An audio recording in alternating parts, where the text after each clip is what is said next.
Senior pastor का video Sarman देखेंगे। प्रकाशित वाक्य 35वां सत्र। मसीह में प्रिय भाई और बहनों, शाखा और संघी कलीसियाओं के सदस्य और तमाम दूसरे सदस्य जो इस सभा में इंटरनेट के द्वारा शामिल हैं और जीसीएन दर्शकों, प्रेरित यूहन्ना ने परमेश्वर के दाहिने हाथ में उसके सिंहासन पर एक पुस्तक देखी जो अंदर और बाहर दोनों ओर लिखी हुई थी और 7 मोहरों से बंद थी। इस पुस्तक में वो बातें शामिल है जो अंत के दिनों में होंगी, जब मनुष्य जुताई बंद कर दी जाएगी परमेश्वर की योजना और प्रावधान के अनुसार। इस पुस्तक में लिखी हुई बातें वो तब होगी जिस क्षण इस पुस्तक की मोहरें खोल दी जाएगी। और इस पुस्तक की मोहरें किसी भी व्यक्ति के द्वारा किसी भी समय में ऐसे ही नहीं खोली जा सकती हैं। इसकी मोहरें केवल और केवल परमेश्वर के चुने हुए शुद्ध समय के अनुसार होगी। केवल जो योग्य व्यक्ति है, परमेश्वर की इच्छा अनुसार वही इसे खोल सकता है।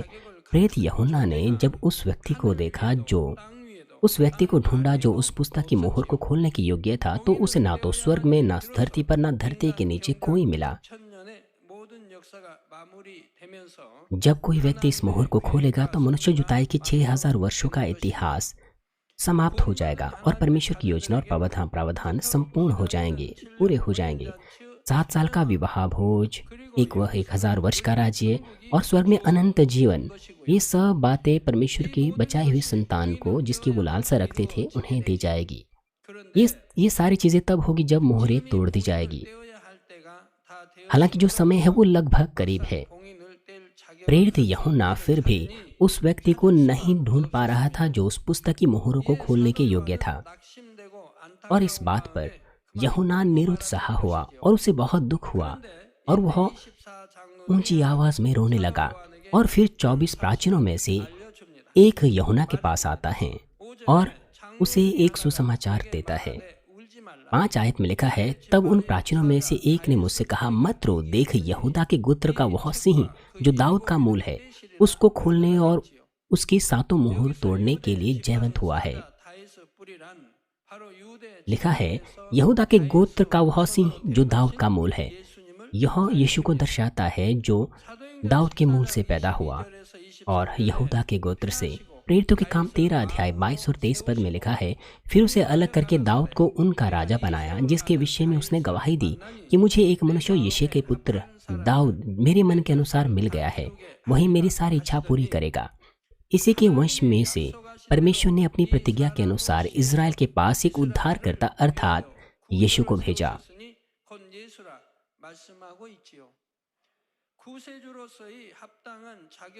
एकमात्र व्यक्ति जो पूरी तरह से उद्धारकर्ता के योग्य था, वो यीशु को छोड़ कोई और नहीं था। हमारा उद्धारकर्ता बनने के लिए यीशु क्रूस पर मरा और मरे हुओं में से तीसरे दिन जी उठा और उसने मृत्यु के अधिकार को नाश किया और पुनरुत्थान का पहला फल बन गया। जो कोई भी पुनरुत्थानित प्रभु के साथ विश्वास के द्वारा एक हो जाता है, तो वह भी पुनरुत्थान का फल बनकर उभरेगा और उद्धार को पाएगा। दूसरे शब्दों में, परमेश्वर का प्रावधान जो उद्धार के फलों को काटने का है, वो प्रभु के द्वारा मोहरों को तोड़ने के द्वारा पूरा हो जाएगा। इसका अर्थ है कि सारा अधिकार परमेश्वर का है अंत तक, जब तक कि मनुष्य जुताई पूरी नहीं हो जाती है। भविष्य में शत्रु, दुष्ट और शैतान 7 साल के महाक्लेश काल के दौरान सब कुछ उनके अधीन में चला जाएगा, उनके अधिकार में चला जाएगा। मगर इसका मतलब यह नहीं कि महाक्लेश काल वो उनसे संबंधित है। केवल तब जब हमारा प्रभु इन पुस्तक की मोहरों को खोलेगा, तब सब कुछ जो संसार के अंत के लिए नियुक्त है वो तभी होगा। तमाम कलेश, तमाम आपदाएं जो इस धरती पर उंडेली जाएगी बड़े क्लेश काल के दौरान, वो सटीक रूप से, वो शुद्ध समय के अनुसार, बिना किसी त्रुटि के परमेश्वर के प्रावधान में ही होगा। सब इन सारी चीजों के ऊपर जो अधिकार है, वो सब हमारे प्रभु के हाथों में है और वही इस मोहर को तोड़ने की योग्यताओं को पूरा करता है। 24 प्राचीनों में से एक प्राचीन जो परमेश्वर के ऐसे प्रावधान को जानता था, वो प्रेरित यूहन्ना के पास आता है और वह उसके विषय में बताता है जो उस मोहर को तोड़ने के योग्य है। और अब 24 प्राचीनों में से कौन है वो जो यूहन्ना को यह सूचना देता है? बाइबल हमें उस व्यक्ति के बारे में बताती हैं जो साफ रूप से यीशु मसीह के द्वारा उद्धार के प्रावधान को समझता था। वो है प्रेरित पौलुस। पौलुस ने यीशु मसीह के द्वारा उद्धार के मार्ग को दृढ़ किया और पुराने नियम के बहुत से पाठों को उसने अनुवाद किया। इसके साथ साथ पौलुस ने मनुष्य जुताई के ऊपर साफ प्रकाशनों को प्राप्त किया और साथ ही संसार के अंत के समय के बारे में भी। इसीलिए 24 प्राचीनों में से और कौन था? केवल प्रेरित पौलुस, जो सब बातें समझता था और जिसने इस पुस्तक की मोहरों को तोड़ने के विषय में उसे बताया। इसी वजह से प्रेरित पौलुस ने प्रेरित यूहन्ना को इस तमाम मामले के बारे में बताया। आगे 6 आयत में लिखा है, और मैंने उस सिंहासन और चारों प्राणियों और उन प्राणियों के बीच में मानो एक वध किया हुआ मेमना खड़ा देखा। उसके 7 सींग और 7 आंखें थीं। ये परमेश्वर की 7 आत्माएं हैं जो सारी पृथ्वी पर भेजी गई हैं।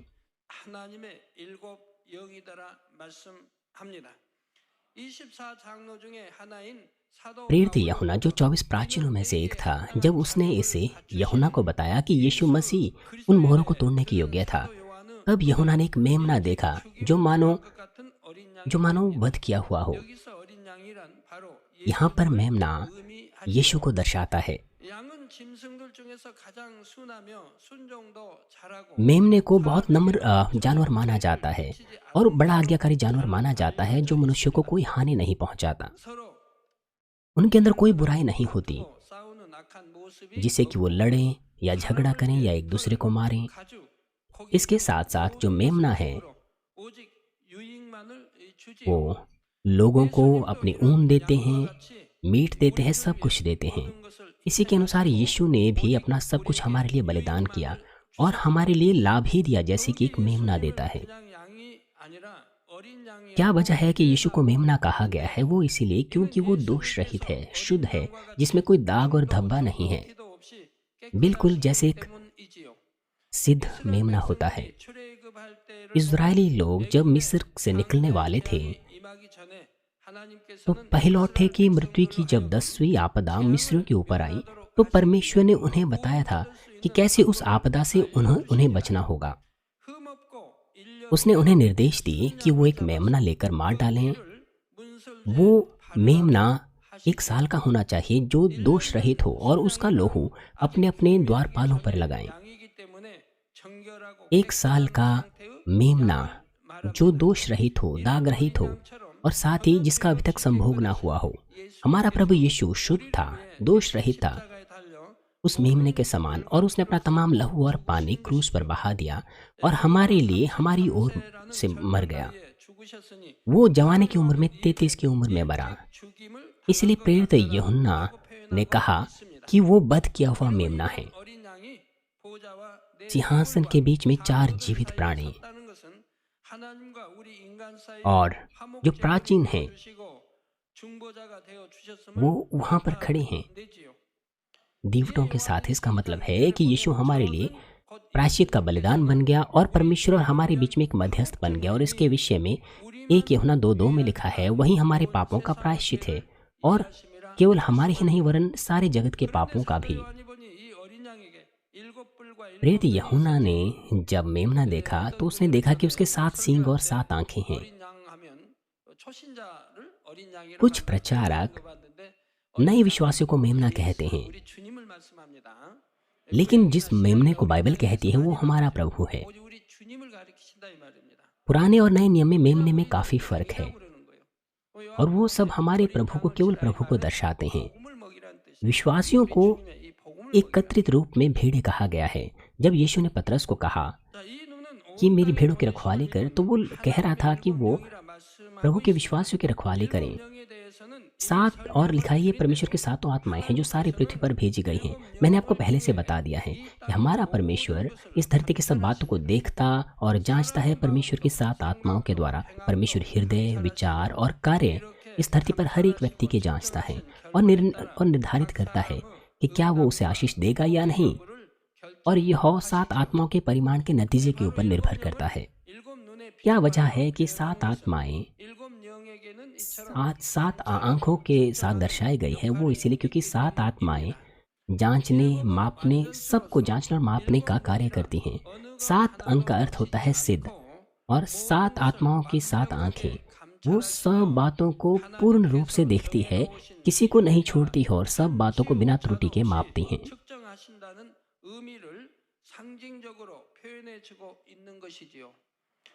계시록 4장 5절에 प्रकाशित 보면 वाक्य 4 일곱 अध्याय 5 영이 पद में 일곱 등불이라 परमेश्वर की 썼는데 7 이 आत्माएँ 역시 일곱 영은 7 दीवटों, 아무리 7 어둡고 दीपक 은밀한 के रूप में 곳에 दर्शाई गई 있는 हैं। 일이라도 밝히 अर्थात ये 7 आत्माएँ 판단한다는 चाहे कुछ 의미로 बात अंधकार में 등불을 क्यों ना छुपी हो, 비유하여 अंधेरे में क्यों ना छुपी 말씀하신 हो, 것입니다. सब बातों को उजाले में 이처럼 प्रकट करेगी। 하나님께서는 일곱 영에 इस 대해 प्रकार 우리 परमेश्वर 사람 7 편에서 आत्माओं को 이해할 수 있도록 7 등불이나 दीपकों 은에 और 비유하여 말씀하셨지요.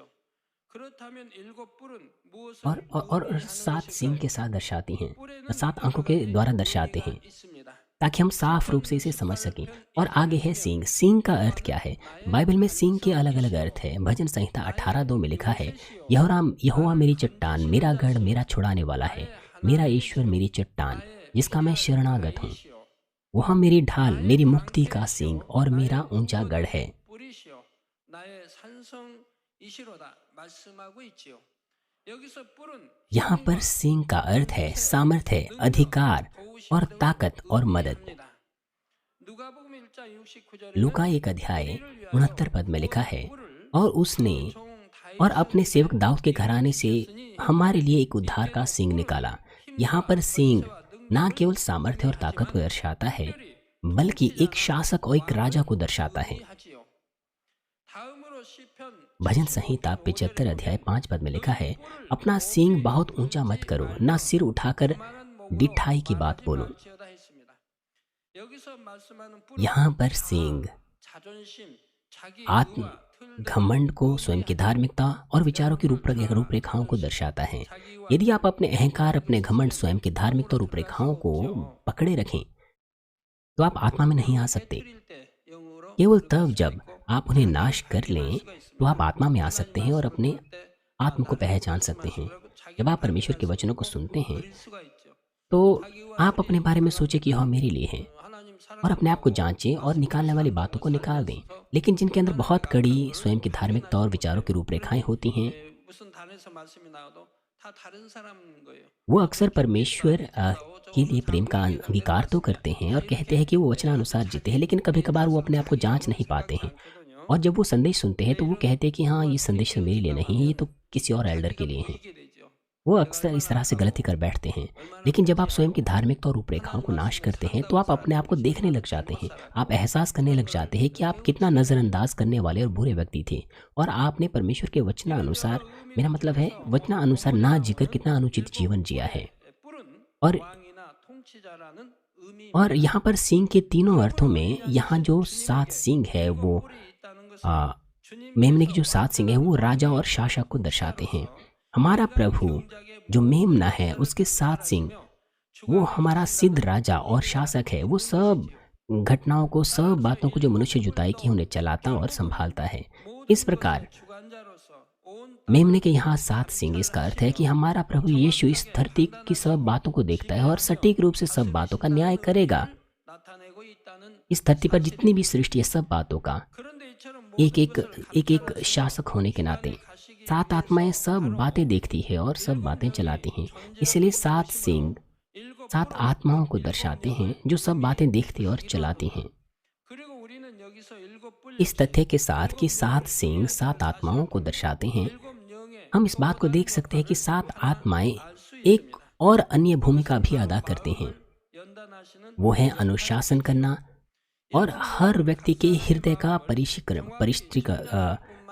परिष्करण करना। 7 आत्माएं ना केवल सटीक रूप से प्रत्येक हृदय को मापती हैं, बल्कि उन बातों को भी जांचती है कि किसके अंदर किस तरह के किन पहलुओं की कमी है, ताकि वो पूरी हो सके। सींग का अर्थ चुभना भी होता है। उसी प्रकार से जो आत्मिक रूप से सींग है, वो एक यंत्र के रूप में भी कार्य करते हैं ताकि आपको चुभ सकें, ताकि हर कोई व्यक्ति शोधित किया जा सके। मान लीजिए आपका हृदय स्वयं की धार्मिक रूपरेखाओं, घमंड से भरा हुआ है, तो इसके द्वारा आपने उन सींगों से कितनी बार दूसरों के हृदय को मतलब चोभा है। 찌르면 아프시죠? अगर आप दूसरों को कुछ 찔린다 चोभते 하면 हैं तो 아프시죠? दर्द होता है। 이게 마음이 क्या 얼마나 अगर कोई आपको कुछ चुभोता 아파요. है तो 누가 आपको दर्द 찌르면 नहीं होता? अगर कोई आपको कुछ चुभोता है तो 영으로 उससे आपको दर्द 들어가기 होता 전에 है। 그 말이에요. 그런데 그렇게 찌르는 것이 결국은 लेकिन ये सब तब होता 상대의 है जब तक 마음을 आप आत्मा में ना आ जाएं। 연단하는 도구가 되지요. इसीलिए चुभोना 찔려서 सींगों के 깨어지고 द्वारा 보편화되면 되는데 वो 찌르니까 वो आपके 그게 अंदर आपकी 그렇죠. वो व्यवहारिक चीज़ें हैं 감정 갖고 जिनके 미워하고 विषय में आपको 그러는 शोधित 건 करना 아니죠. अवश्य है। यदि 뿌리 आपको कुछ चुभता 찔림을 है तो आप 당한 जागृत 사람은 होते हैं, आप 마음의 बदल सकते हैं। 연단을 받겠지만 결과적으로는 इसीलिए 그 सींग के 연단을 द्वारा जब आपको 더 चुभोया जाए तो 온전한 आप 모습으로 और भी संपूर्ण व्यक्ति 변화되어 बनकर आगे आएंगे। 나오게 됩니다. नतीजन एक अनुशासित 그러니 내 자신이 상대를 हृदय से अनुशासित 찔러서 अनुशासित 마음을 व्यक्ति बनकर उभरेंगे। 연단하는 뿌리에 बेशक आपको 있어서는 안 जानबूझकर दूसरों 되겠지만 के हृदय को अनुशासित करने के 누군가 लिए 여러분을 सींग 뿔로 से चुभने वाली 찔러서 भूमिका अदा नहीं करनी 여러분 चाहिए। 마음을 जब आप 연단해 अनुशासन के लिए दूसरे 준다면 के हृदय को सींग से 감사함으로 चुभोते हैं 받아서 통과하시면 और 되는 या जब आपको 것입니다. चुभता है तो 누가 आपको इस 찌르면 स्थिति को धन्यवाद के साथ 아멘이라고 पार करना 받는 चाहिए। 분들은 빨리 लोगों को जब 통과할 चुभें 수가 तो 있대요. उन्हें आमीन कहना 누가 चाहिए, आमीन के 찌르니까 साथ चीज़ों को 아멘 पास 하고 करना 가는 거예요. चाहिए और 누가 जल्दी से 찌르니까 उस परीक्षा को 화내고 पार करना चाहिए। 언성 गुस्सा 높이고 होने के द्वारा अपनी आवाज़ बढ़ाने के 누가 बजाय या फिर 누가 दूसरों से बैर 미워하고 रखने के 싫어하고 बजाय या 그런 जो 게 आपको कुछ चुभ 아니라 होता है उसके 아멘이라고 लिए 받을 수 दुर्भावनाएं 있어요. रखने के बजाय आपको आमीन 내 कहना चाहिए और कहना 잘못입니다. चाहिए कि 내 हाँ मेरी 탓입니다. गलती है, ये मेरा गलत 내가 काम है, मैं इसे बदल दूंगा। 변화하겠습니다. 이렇게 아멘으로 받으면 얼마나 좋은 건데요. 그렇게 받는 사람은 결국 얼마 가지 इस तरह के 않겠죠? लोग 내 안에 악함이 जब 다 उनकी बुराई 없어지니까 이제 선한 사람으로 प्रकट होती है या निकाल दी जाती है तो वो ऐसे जन, ऐसी स्त्री और पुरुष बनेंगे जिनके अंदर भलाई है, जो आत्मा में आ गए हैं, जिनके अंदर प्रेम है, सजनता है, दया है, जो हमारे प्रभु के सदृश है। क्या आपको ऐसा नहीं बदलना है?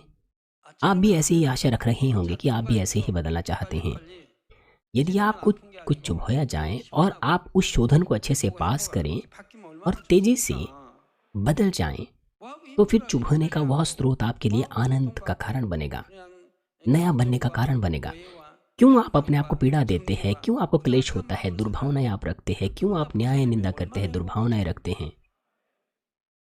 आपको बड़ी खुशी होगी जब आप ऐसी चीज़ों को निकाल फेंकेंगे तो। जिस प्रकार से सींग एक यंत्र को भी दर्शाता है जो हृदय को अनुशासित करता है, उसी प्रकार से 7 सींग ना केवल हर एक व्यक्ति के हृदय को देखते हैं, बल्कि एक अगुवी के रूप में भूमिका अदा भी करते हैं जो हर एक व्यक्ति के हृदय को छूते हैं और उन्हें अनुशासित करने के योग्य बनाते हैं ताकि वह उस माप के मापदंड को पास कर सकें।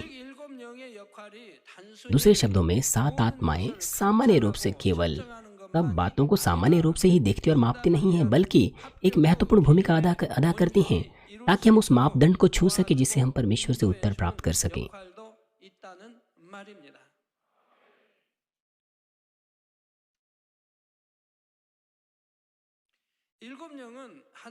सात आत्माएं परमेश्वर का हृदय है और परमेश्वर का हृदय और परमेश्वर का वही हृदय पवित्र आत्मा का भी हृदय है। इसीलिए 7 आत्माओं समेत मददगार पवित्र आत्मा, 7 आत्माओं समेत उसमें मददगार पवित्र आत्मा का भी चरित्र है, स्वभाव है। आगे की 7 आत्मा 7 आयत कहती हैं, उसने आकर उसके दाहिने हाथ से जो सिंहासन पर बैठा था वह पुस्तक ले ली। हमारा प्रभु जो मेमना है, जो एकमात्र व्यक्ति है, जो मोहरों को तोड़ने के लिए एकमात्र योग्य है, वो हमारे पिता परमेश्वर के दाहिने हाथ से उस पुस्तक को ले लेता है। हमारे पिता परमेश्वर संपूर्ण रूप से उन मोहरों को तोड़ने की योग्य है, सब कुछ को पूरा करने की योग्य है, मगर उसने सारा अधिकार हमारे प्रभु को दे दिया है और अपने पुत्र को हमारे प्रभु के नाम में पूरा करने के लिए उसे अनुमति दे दी है। हमारे प्रभु ने जब पिता परमेश्वर के दाहिने हाथ से वह पुस्तक ली तो जो होने वाली चीज़ों का जो अधिकार था वो हमारे प्रभु के पास चला गया और अब वह मुख्य भूमिका अदा कर रहा है। बेशक इसका मतलब यह नहीं कि हमारा प्रभु भविष्य में होने वाली सब बातों को अपनी इच्छा अनुसार पूरी करेगा। वो सब बातों को सटीक हमारे पिता परमेश्वर की इच्छा के अनुसार सटीक रूप से हमारे पिता परमेश्वर के प्रावधान के अनुसार सटीक रूप से पूरा करेगा। इसलिए मोहरों को तोड़ना, सब बातों को चलाना, इसका असली अर्थ हमारे प्रभु के द्वारा पूरा कर दिया जाएगा। 8 पद में लिखा है, जब उसने पुस्तक ले ली तो वे चारों प्राणी और 24 प्राचीन उस मेमने के सामने गिर पड़े और हर एक के हाथ में वीणा और धूप से भरे हुए सोने के कटोरे थे। ये तो पवित्र लोगों की प्रार्थनाएं हैं।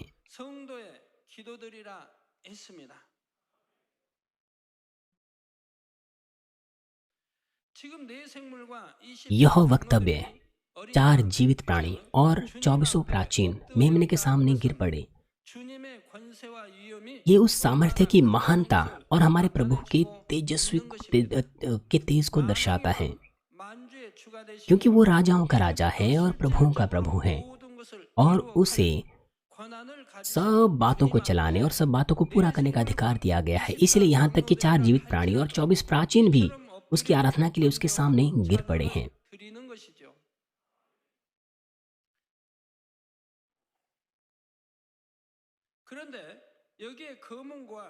यह आयत हमें वीणा के बारे में और सोने के कटोरे के बारे में बताती हैं। वीणा और सोने का कटोरा,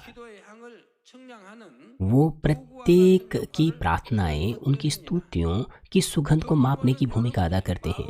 वीणा आपकी स्तुतियों को परमेश्वर के सामने मापती है, इसके अनुसार कि कितना आनंद और धन्यवाद के साथ आपने परमेश्वर की स्तुतियां की हैं।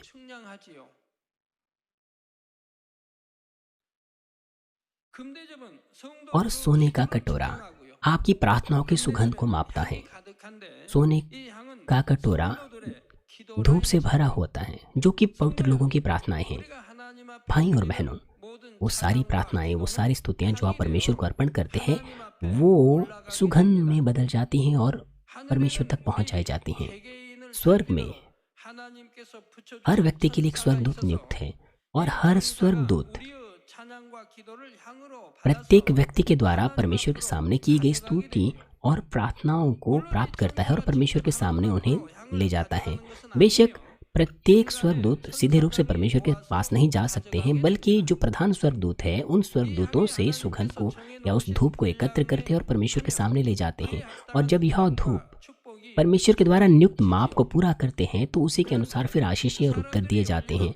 लेकिन प्रार्थना और स्तुतियों की जो सुगंध है वो व्यक्ति दर व्यक्ति अलग अलग होती हैं। अब्राहम ने जब परमेश्वर के सामने अपनी भेंट अर्पण की तो परमेश्वर अत्यंत प्रसन्न था, और जब नूह ने अपनी भेंटें दी तो परमेश्वर प्रसन्न था। धर्मी लोग जब अपनी भेंटें परमेश्वर को अपने हृदय की गहराई से परमेश्वर की इच्छा अनुसार अर्पण करते हैं तो इसी कारण परमेश्वर उनसे प्रसन्न होता है। प्रार्थना और स्तुतियों के साथ भी ऐसा ही है। कुछ लोगों की जो सुगंध है वो बहुत मोटी होती है, लेकिन कुछों की पतली होती हैं, जैसे पतला धागा होता है। यदि आपकी प्रार्थनाओं की सुगंध, स्तुतियों की सुगंध एक मोटे खंभे के समान हो तो कितना तेजी से परमेश्वर के द्वारा नियुक्त वो माप पूरा हो जाएगा। लेकिन अगर आपकी प्रार्थनाओं की सुगंध सोने के कटोरे में वेदी पर ले ली जाए, अगर वो पतली हो तो फिर उस सोने के कटोरे को भरने के लिए आपको बहुत लंबे समय तक प्रार्थनाएं करनी पड़ेगी। कुछ लोग केवल प्रभु कहने से ही उत्तर प्राप्त कर लेते हैं, कुछ बार प्रभु कहने से प्राप्त कर लेते हैं, लेकिन कुछ लोग रात रात भर प्रार्थना करने के बाद उत्तर पाते हैं और कुछ लोग महीनों भर प्रार्थना करने के बाद उत्तर पाते हैं, और इसकी अलग अलग वजहें हैं। यह सब निर्भर करता है कि क्या आप पहले, दूसरे या तीसरे विश्वास के स्तर पर हैं। उसी के अनुसार आपको उत्तर आएंगे, और जो आत्मा में है उसको उत्तर और भी तेजी से मिलेगा। मांगो तो दिया जाएगा, खटखटाओ तो खोला जाएगा। परमेश्वर उत्तर देता है, जो मांगते हैं, खटखटाते हैं। कुछ लोगों की जो प्रार्थनाओं की सुगंध है बहुत मोटी होती है और कुछों की पतली धागे के समान होती है। कुछ लोगों की जो सुगंध है वो बहुत ज़्यादा होती है और कुछों की बहुत कमज़ोर होती हैं। इसका मतलब यह है कि कुछ प्रार्थनाएं, कुछ स्तुतियाँ वो परमेश्वर को दूसरों के बजाय कहीं ज़्यादा प्रसन्न करने वाली होती हैं। मान लीजिए 2 लोग शुक्रवार रात्रि सभा में शामिल हुए या फिर दानियल प्रार्थना सभा में शामिल हुए। परमेश्वर एक व्यक्ति की स्तुतियों से प्रसन्न हो सकता है और दूसरे से नहीं हो सकता। 향이 되어 올라가는 찬양도 있고 एक व्यक्ति 달달하게 की 올라가는 찬양, प्रार्थना और स्तुतियाँ 아유 मोटे खंभे के 달달하게 समान हो 찬양도 सकती है और 있고 दूसरे की 중원 부원 धागे के समान हो 달달하게 सकती है जो 올라가는 게 परमेश्वर 있습니다. तक बिल्कुल ना पहुंच सके। 그같이 अगर आप प्रार्थना 자축하게 में केवल बक बक 입만 बक ही करें 발산되고 생각은 तो क्या 다른 데 होगा? 있다면 그 अगर 찬양이 आपके पास 올라가겠습니까? शारीरिक विचार हो, 중심을 काल्पनिक विचार हो, 찬양해야 केवल आप 되는데 अपने होठों को ही हिलाते 하늘을 ही रहें, 찬양한다 이 तो 말입니다. क्या आपकी प्रार्थनाएं परमेश्वर तक पहुंचाई जाएगी? क्या आपकी स्तुति आपके हृदय की 똑같은 गहराई से 기도 होगी? 제목을 놓고 기도했을 इसलिए 때 इसमें अंतर आता है। 어떤 굵기의 향으로 기도를 올리느냐에 इसलिए 따라 यद्यपि आप एक ही 각각 प्रार्थना क्यों ना 응답의 करें, निर्भर 필요한 करता है 분량을 कि 채우는 आप हर 기간마다 व्यक्ति की प्रार्थनाओं की 다르지요. मोटाई, उसकी सुगंध 어떤 की मोटाई 사람은 क्या 아주 है, उसके 굵은 आधार 양의 पर आपको 기도를 उत्तर और 올려서 आशीषें आती हैं। 하루 만에 응답에 필요한 기도의 분량을 कुछ लोग 채우는가 तो 하면 어떤 사람은 일주일, जल्दी 열흘 ही 이상 기도를 해야 अपनी 그 प्रार्थनाओं के परिमाण 필요한 को 분량을 एक ही दिन 채우는 में पूरा 경우도 कर पाते हैं और 있는 उत्तर और 것입니다. आशीषें तेजी से प्राप्त करते हैं, लेकिन कुछ लोगों 그런데 को कई 어떤 दिन लग 경우는 जाते हैं उस 이 परिमाण को 기도를 पूरा करने 해도 के लिए। 아예 향이 आपको इस बात को 올라가지 याद रखना 못하는 चाहिए कि कुछ 경우도 प्रार्थनाओं 있지요. की जो सुगंध है वो स्वर्ग तक 먼저 नहीं पहुंच 하나님 पाती हैं। 앞에 큰 죄의 담을 가지고 यदि आपने 기도하면 पाप की बड़ी 하나님께서 दीवार 아예 परमेश्वर के सामने 듣지를 बनाई है तो वो 않으시며 कभी भी आपकी प्रार्थनाओं को नहीं सुनेगा। 이사야 59장 1절 2절에 यशायाह 여호와의 59 손이 अध्याय 넓어 1 से 2 पद में 무엇이 लिखा है, 못하심도 सुनो यहोवा का 없느니라. हाथ ऐसा छोटा नहीं हो गया कि 귀가 उद्धार ना कर 없나요? सके 듣지 और वह ना ऐसा बहरा 못하시며 हो गया है कि सुन न 아니라 सके, 오직 परंतु 너희의 तुम्हारे अधर्म के 죄악이 कामों ने 너희와 तुमको तुम्हारे 너희 परमेश्वर से 하나님 अलग कर दिया 사이를 떼었고 और तुम्हारे पापों के 너희 कारण 죄가 उसका 그 मुंह 얼굴을 가리워서 तुमसे ऐसा छिपा 너희를 है कि वह 듣지 नहीं सुनता। 않으시니 죄로 인해 하나님과의 얼굴 가려서 듣지 않으신다. तुम्हारे पापों के कारण उसका मुंह छिपा हुआ है कि वह नहीं सुनता। 죄가 있으면 और जैसे कि भजन 기도해도 하나님 संहिता 듣지 में भी लिखा 않으시고 है कि जब 그 말씀하고 있는 हम पाप में रहें तो परमेश्वर हमारी प्रार्थनाएं नहीं सुनता है। 또한 졸음과 잡념 가운데 यदि आप 구멍 प्रार्थनाओं में खाली 뚫어가는 बकबक 기도, करें 아예 하나님 और 앞에 फिर 생각을 नींद 수도 में 없이요. चले जाएं 찬양도 या 마찬가지. काल्पनिक विचार रखें तो वो प्रार्थनाएं परमेश्वर तक नहीं पहुंच पाती हैं। स्तुतियों के साथ भी ऐसा ही है। कुछ ऐसे लोग हैं जो बिल्कुल स्तुतियां गाते हैं लेकिन वो जानते नहीं कि वो गा क्या रहे हैं। उन्हें याद नहीं रहते वाक्य, गीतों के वाक्य। दुष्ट आत्माएं जो हवाओं के ऊपर राज्य करती हैं वो स्वर्ग तक इस व्यक्ति की सुगंध को जाने से रोकती हैं। अगर आप प्रार्थनाओं में खाली बकबक करें और अपने हृदय से विश्वास और प्रेम के साथ अगर आप प्रार्थना ना करें तो वो परमेश्वर तक नहीं पहुंच सकती हैं। अवश्य ही आपको विश्वास से प्रार्थना करनी चाहिए, प्रेम के साथ करनी चाहिए। इसलिए यदि 7 आत्माएं इस बात को ना माने कि आपकी यह शर्त अभी पूरी नहीं हुई है तो जो दुष्ट आत्माएं जो हवा के राज्य के ऊपर अधिकार रखती है वो उन प्रार्थनाओं की सुगंध को स्वर्ग तक पहुंचने से रोकती हैं और उन्हें नाश कर देती हैं। केवल उन्हीं प्रार्थनाओं की सुगंध जो परमेश्वर के सामने चढ़ाने के योग्य है वही सोने के कटोरे में डाली जाती हैं और परमेश्वर तक पहुंचाई जाती हैं। तो फिर परमेश्वर क्यों सोने के कटोरे में आपकी प्रार्थनाओं की सुगंध को लेता है? सोना बेबदल विश्वास को दर्शाता है। क्या आपने कभी सुना है कि कोई सोना बदल गया हो या सड़ गया हो? हजारों वर्ष पहले का सोना आज भी वो सोना ही है। वो ना तो बदलता है ना ही सड़ता है, वो वैसे ही बना रहता है। परमेश्वर स्वर्ग दूतों के द्वारा प्रार्थनाओं की विश्वास के द्वारा की गई प्रार्थनाओं की सुगंध को सोने के कटोरे में डलवाता है। सोने के कटोरे धूप से भरे हुए, इसका मतलब है कि मनुष्य जुताई का जो अंत का समय है वो बहुत करीब है। दूसरे शब्दों में समय बिल्कुल आ चुका है जब परमेश्वर तमाम स्तुतियां, तमाम प्रार्थनाओं को मापेगा जो हर व्यक्ति ने परमेश्वर के सामने अर्पण की हैं।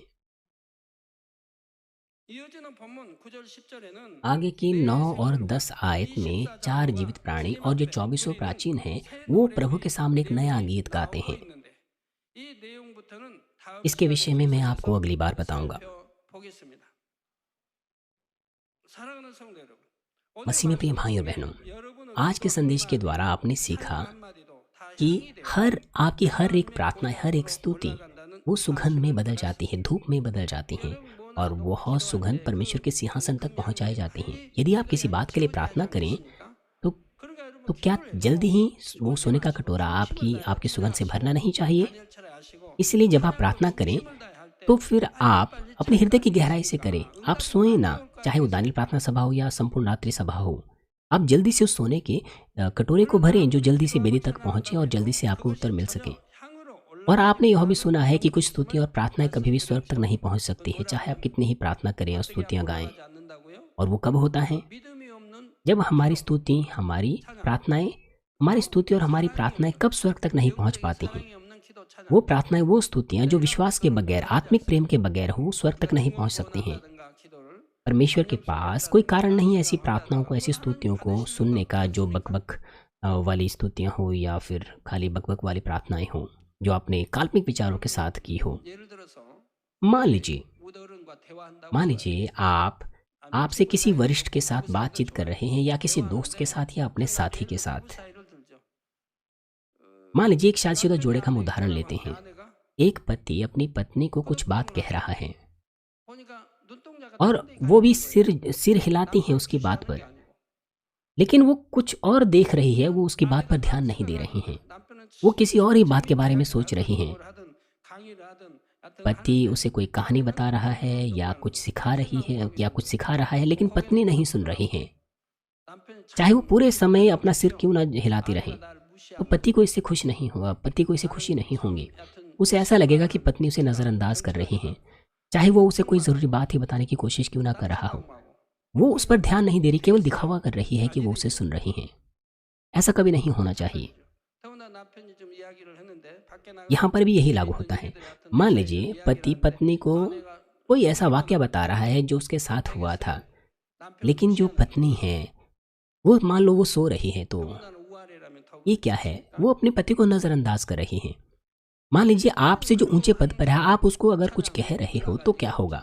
그러한 찬양 잘하는 분들도 그런 분들이 इस तरह की 있어요. प्रार्थनाएं कभी भी स्वर्ग तक नहीं पहुंच सकती 사람은 हैं। 열심히 해요. लेकिन 잘하는데 마음과 생각을 ऐसे भी 잘 लोग 못하고 हैं जो अच्छे से प्रार्थना करते हैं, अच्छे से स्तुतियां करते हैं, 그도 찬양은 또 잘할 वो 수 अपनी पूरी 있거든요. ताकत से प्रार्थना तो करते हैं, स्तुतियां तो गाते हैं, लेकिन उनका हृदय और मन कहीं और होता है। 자, 그렇다면 हालांकि वो बहुत ऊंची आवाज़ में 여러분의 기도와 कर रहे 찬양은 होते, लेकिन उनका मन कहीं और होता है। 어우러지고 있을까요? तो इससे आपकी प्रार्थना और सुगंध किस तरह की सुगंध में बदल जाएगी? आपकी प्रार्थनाएं और स्तुतियां, 하나님께서는 그 목소리나 실력 자체를 보고 चाहे कोई व्यक्ति 평가하시지 कितनी ही 않으시고 धीमी आवाज़, मेरा मतलब है कितने ही बेकार तरीके से स्तुतियां क्यों ना कर रहा हो, लेकिन परमेश्वर किसी की आवाज़ या उसकी निपुणता की 그러니 माप को नहीं मापता 얼마나 है। 중심을 모아서 वो उनकी प्रार्थनाएं जो उनकी हृदय से आई हैं, उनकी हृदय की गहराई से आई, उसकी सुगंध को ग्रहण करता है। 하나님 앞에 इसीलिए आप कितना ईमानदारी, कितना खराई के साथ, कितना मध्यस्थता के साथ एक एक शब्द को अपनी स्तुतियों में गाते हैं 나와서 जो आप परमेश्वर को अर्पण करते हैं। मान लीजिए आप संपूर्ण रात्रि सभा में हैं और रात भर परमेश्वर के सामने स्तुतियां गा रहे हैं, मगर यह कितने दुख की बात होगी 이 얼마나 अगर परमेश्वर आपकी स्तुतियों की सुगंध को ग्रहण ना कर सकें। 졸음을 못 이겨 यदि आप केवल अपनी स्तुतियों में मुंह ही हिलाते रहें 하며 찬양을 드린다면 और आपको नींद आने लग जाए, खाली आप मुंह हिला रहे हैं नींद में, तो वो सुगंध के रूप में परमेश्वर तक नहीं पहुंच सकती। 기도도 마찬가지죠. और प्रार्थनाओं पर भी यही लागू होता है। 창하게 잘하느냐가 ये महत्वपूर्ण नहीं है 아니라 कि आप कितना मिठास के साथ प्रार्थना करते 어떤 हैं। 마음과 중심으로 जो महत्वपूर्ण है वो आपकी ईमानदारी 드리느냐가 और आपका व्यवहार और आपका हृदय जिसके द्वारा आप प्रार्थना करते हैं। 매일매일 다니엘 철에 나와서 기도한다. भले ही आप हर रात दानियल प्रार्थना सभा में आते हों, लेकिन आपको उत्तर नहीं मिल सकता यदि आपकी प्रार्थनाएं परमेश्वर के द्वारा ग्रहण योग्य न हो।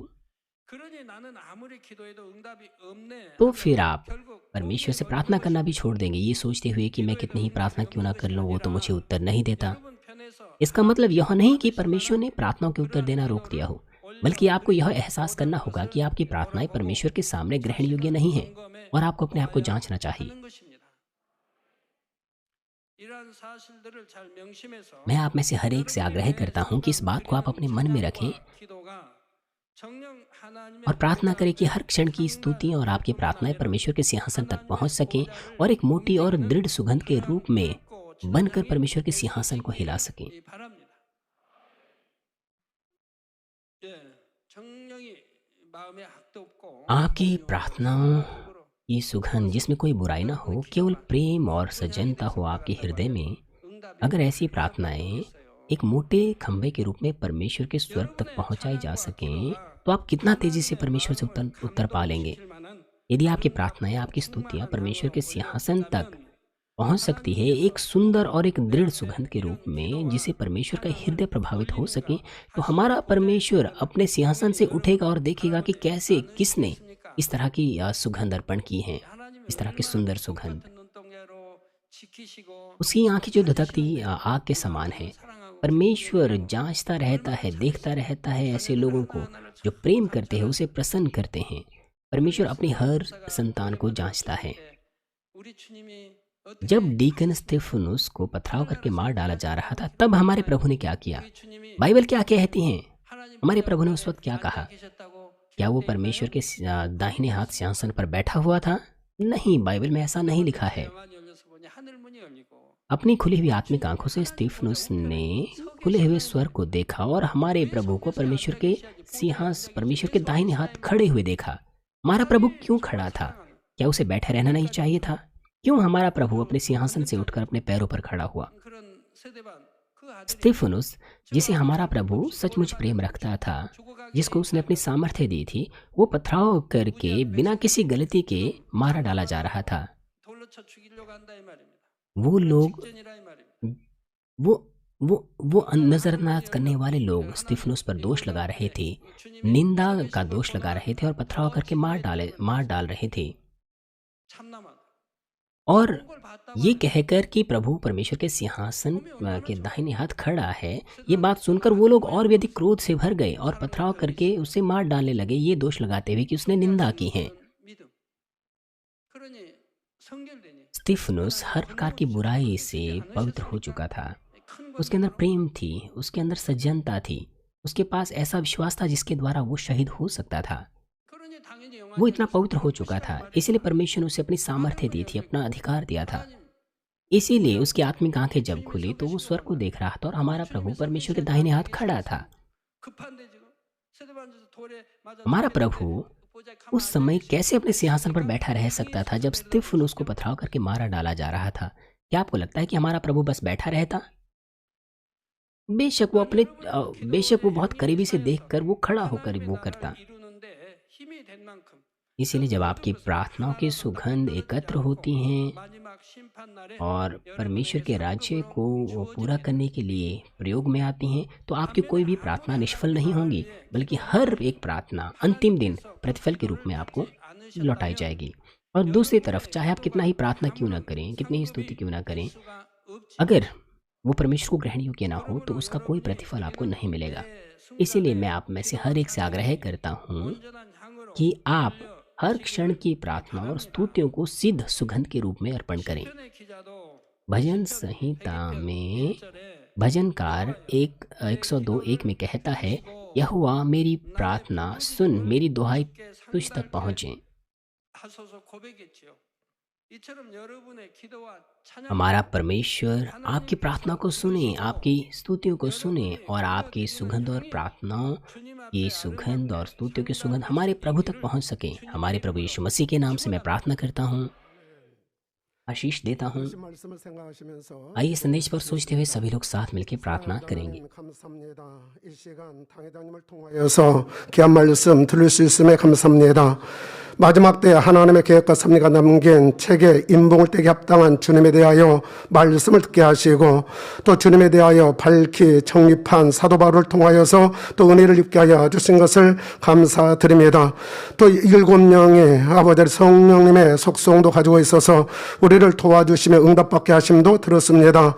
또 우리가 드리는 찬양과 기도의 향이 어떠해야 함을 우리가 들었습니다. 정녕 아버지께서 원하시고 기뻐하시는 마음의 향을 올려드릴 수 있는 우리 모두가 되어주도록 축복하여 주옵소서. 오늘 들은 말씀이 생명과 능력이 되게 하옵시며 더더욱 아버지 앞에 영광 돌리는 삶으로 인도받을 수 있도록 도와주시기 원합니다. 감사합니다. 우리 주 예수 그리스도 이름으로 기도하옵나이다. 아멘. 당회장님의 환자를 위한 기도받겠습니다. 아픈 곳이나 बीमारों के लिए सीनियर पास्टर की प्रार्थना ग्रहण करेंगे। वीडियो के माध्यम से अपना हाथ अपने बीमार अंगों पर रखें और अगर आप बीमार नहीं, अपना हाथ अपनी छाती पर रखें। अपने हृदय की इच्छाओं के लिए इस प्रार्थना को प्राप्त करें।